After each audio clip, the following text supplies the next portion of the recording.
കാഞ്ഞങ്ങാട് കിഴക്കുംകര പുള്ളിക്കരിങ്കാളിയമ്മ ദേവസ്ഥാനത്ത് കളിയാട്ട മഹോത്സവ ഭാഗമായി നടന്ന ആയിരത്തിരി മഹോത്സവം ഭക്തർക്ക് ദർശന പുണ്യമായി. ദേവിക്കൊപ്പം ക്ഷേത്രം വലം ചെയ്ത് അനുഗ്രഹ സഫലീകരണമായി ഭക്തർ അരിയും പഴവും സമർപ്പിച്ചു.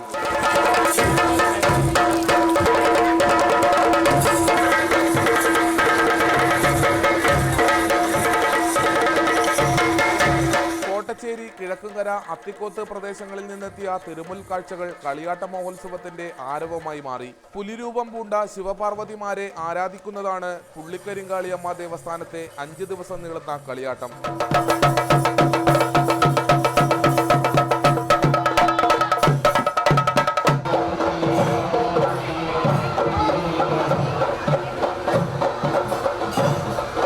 പുലികണ്ഠൻ, പുലിയൂർക്കാളി, പുള്ളിക്കരിങ്കാളി, പുലിയൂർ കണ്ണൻ തുടങ്ങിയ തെയ്യങ്ങൾ അരങ്ങിലെത്തി അനുഗ്രഹമേകി.